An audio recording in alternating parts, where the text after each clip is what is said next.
Yeah, it was good. Obviously, we set ourselves to at least get one.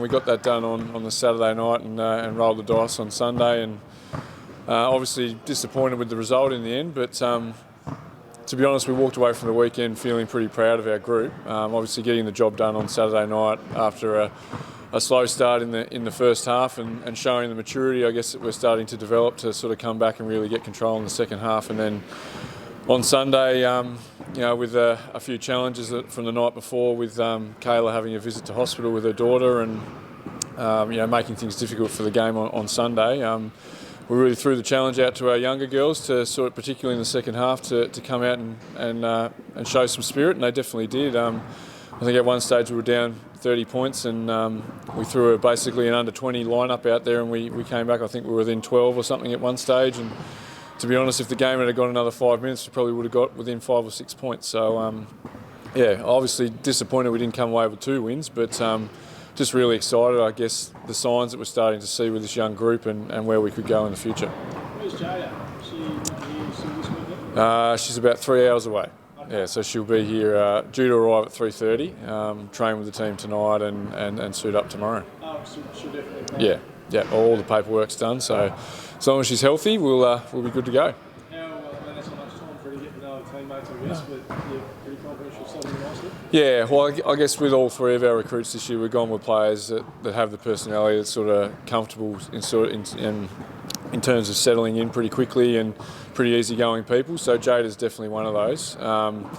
We have no doubt that she'll obviously take some time to settle in and get comfortable, but she's the type of person who'll sort of just slip in and be part of the group straight away. So really looking forward to getting her out on the floor tonight and see how we go tomorrow. You mentioned a pretty young group of players at the moment. What do you find when you roll out a young lineup like that to take in the experience?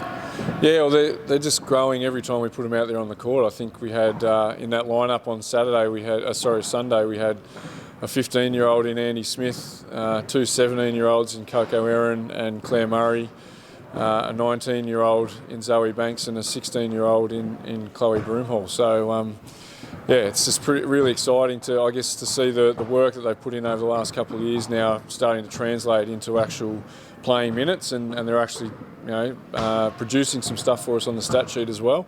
Obviously there's mistakes and let's be realistic, I guess most of that second half was against their second lineup as well, but it's just really impressive to see them come out and show that fighting spirit. And I think even the commentary on the game on Sunday really made a point of how hard our girls were at it, even though we were down, that they're out there and competing, and really that's all we're after.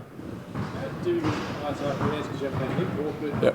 Do we need to give them time when they get here? I guess it must be hard travelling different countries around the world, playing so many new teams. Do you have to be patient when that arrives? Yeah, absolutely. I think particularly for Sierra and Jada, who have both come off seasons in Finland. Jada literally finished playing on the weekend, had 2 days at home in the States and then straight here. So, whereas Sierra came straight from Finland. So it would be a massive challenge for them coming season to season without really having an off season.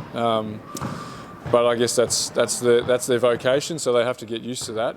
It's definitely challenging, and I guess our job is to try and make that as seamless for them as possible in terms of picking up the structures and getting to know their teammates and the way we do things here. But you find most of the time they're pretty professional with that sort of stuff and ready to adapt. So and hopefully we've got 2 or 3 of those now. How winnable this weekend's games for you? It's really hard to gauge at the moment because most of the teams have sort of got players coming in and out, and obviously like us, late imports coming in. So it's the competition hasn't really settled yet. So it's really hard to gauge where everyone sort of sits. I think for us, in comparison to the last couple of years, it's great to bank a couple of wins early. As opposed to, I guess, being 0-5 at this stage or 1-4, I think. We think both games are definitely gettable. I think as long as we come out and continue to play the brand that we're sort of trying to develop, I think we'll be in good shape at the end of every game, and that's just what we've got to bring. Whether the other team brings their best or missing a couple of players or whatever, we've just got to come with that mindset each week now.